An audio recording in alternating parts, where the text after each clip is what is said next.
Hello B&G 426 class. Welcome to the pre-lecture for Friday's flipped classroom activity. We are going to go over again some concepts in the mass balances and talk about the idea behind what we're going to do on Friday, which is looking at aromatic amino acid production. So we discussed stoichiometric calculations and cell growth, and we can begin to work with this stuff if we know the compositions of our growth substrates, and if you're a cell growing on a single carbon source like glucose, this is pretty easy to get the composition of.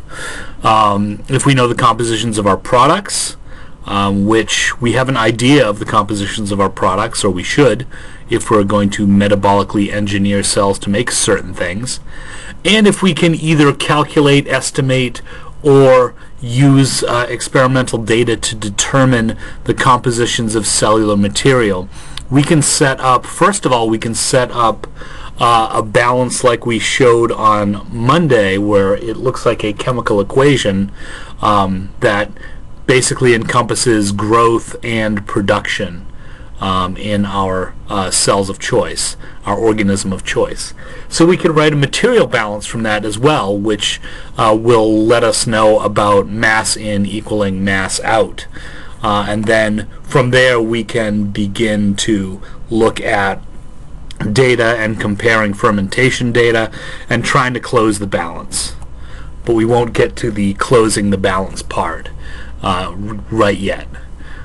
So the chemical formula for cellular composition, if we look at 1 mole of biological material, it's defined as the amount containing 1 gram of carbon atom, or it's basically CH alpha, O beta, and delta, where alpha, beta, and delta are different values, not necessarily integers either.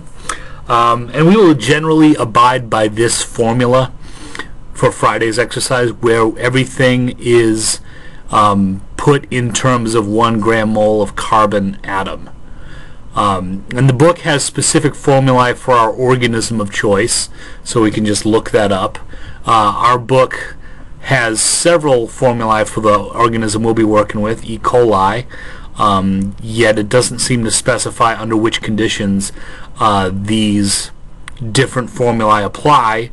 So we'll just choose one, and the assignment, as you see, will just choose one, and that's what we'll go with. We will make that assumption. There's always an assumption to be made.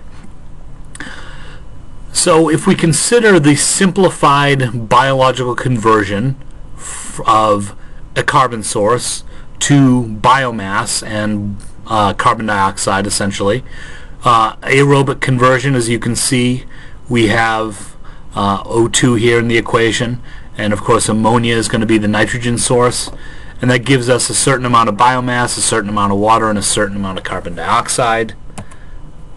Again, we have 1 mole of carbohydrate and C moles of cellular material, otherwise known as biomass, and then the rest of it basically fills up our elemental balances. So given this equation, we can set up our elemental balances. We're going to need a little extra data to be able to start to solve the elemental balances, and then once you're solved 1 or 2 of these elemental balances, they all will just fall into place after that, and you can get numbers for pretty much anything. So the carbon balance, at least for this equation, would look like this. We have 1 on the left side of the equation, which is this 1 mole of carbohydrate right here, equals C, which would be C moles of biomass here, the carbon and biomass, plus E moles of carbon dioxide here. Our hydrogen balance would be M, which is part of the carbohydrate, plus 3B, our B moles of NH3, equals C multiplied by alpha, so C moles of biomass, and alpha hydrogens present in this biomass, plus 2D, with D moles of H2O being one of the products. Our O balance looks like this. Again, there's N moles of oxygen in our carbohydrate. There's A moles of oxygen that are being utilized as a substrate, C moles of cellular material again with beta moles of oxygen present, and E moles of CO2. And nitrogen is pretty simple. B moles of NH3 plus C moles of biomass and delta amount of N present in the biomass. Our respiratory quotient is E over A, which is carbon dioxide produced divided by oxygen consumed. And that could potentially change, you can imagine, if we're going from just producing biomass to also making biomass and some sort of product. And we will try to take a look at that. So from the previous chatter on Monday, where we solved these balances, we had an organism that basically converted 2/3 of its carbon to biomass, and then since we were only dealing with biomass and carbon dioxide, the rest of it went to carbon dioxide. So we were able to calculate the coefficients. We could calculate C first, which would tell us the amount of moles of biomass, then E, the amount of moles of CO2, and then we could get the nitrogen balance, the hydrogen balance, and the oxygen balance here. So we were able to put all the pieces together and get a balanced stoichiometric equation for growth of biomass from glucose as the main carbon source. And then yields could be calculated, and again our biomass was Saccharomyces cerevisiae, so we could calculate the yields. We could calculate the yield of biomass per substrate, and we basically got a gram yield of 0.46 grams of cell dry weight per gram substrate. We could get a yield of biomass per gram of oxygen, which was 1.677. And if we had experimental data, we could compare these yields, these calculated yields, to our experimental yields. And then these yields can be used in heat balances here. And what we talked about on Wednesday is more of a mass balance, where we looked at, again, we're looking at Saccharomyces cerevisiae, except this time we're looking at ethanol production.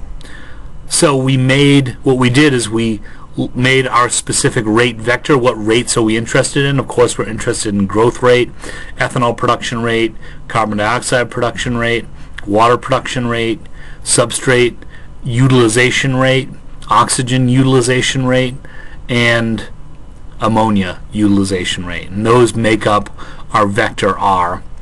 And then we specify the elemental composition of our substrates and products because we were able to do so. And the mass balance at steady state, of course, should equal 0.